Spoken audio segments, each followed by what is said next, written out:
महाराष्ट्र की राजनीति में एक बार फिर बड़ा सियासी ड्रामा जारी है।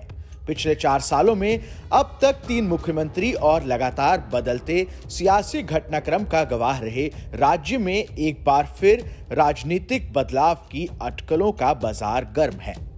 राज्य के सबसे वरिष्ठ नेता शरद पवार की एनसीपी के जब से 2 खेमे बंटे हैं, तब से अब तक ये तय नहीं हो पाया है कि असली एनसीपी कौन सी है। दोनों ही गुट पार्टी और चुनाव निशान पर अपना अपना दावा कर रहे हैं।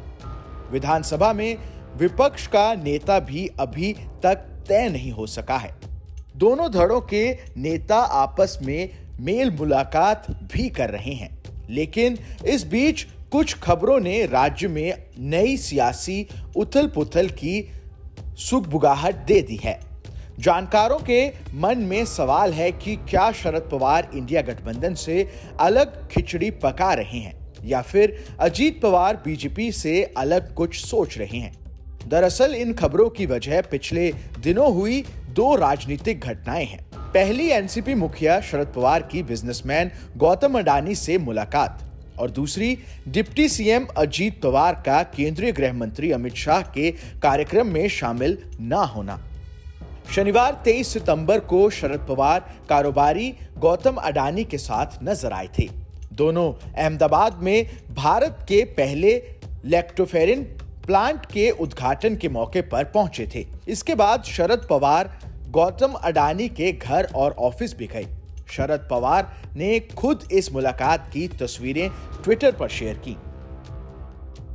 आपको बता दें कि विपक्षी गठबंधन इंडिया 2024 के लोकसभा चुनाव के मद्देनजर बीजेपी के खिलाफ अपनी जमीन मजबूत करने में जुटा हुआ है। वहीं राहुल गांधी गौतम अडानी को लेकर बीजेपी पर लगातार हमला बोलते आ रहे हैं।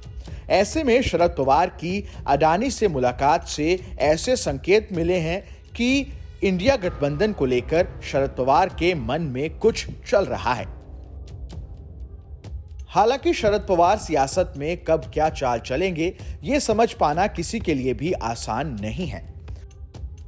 वहीं दूसरी तरफ महाराष्ट्र के उप मुख्यमंत्री अजीत पवार ने रविवार को मुंबई में केंद्रीय गृह मंत्री अमित शाह के कार्यक्रमों में अपनी अनुपस्थिति की अटकलों को खारिज कर दिया। उन्होंने कहा कि मैंने शाह के कार्यालय को अपने पूर्व कार्यक्रमों के बारे में पहले ही सूचित कर दिया था। दरअसल अमित शाह भगवान गणेश के दर्शन करने के लिए मुख्यमंत्री एकनाथ शिंदे और उप मुख्यमंत्री देवेंद्र फडणवीस के आवास पर गए थे।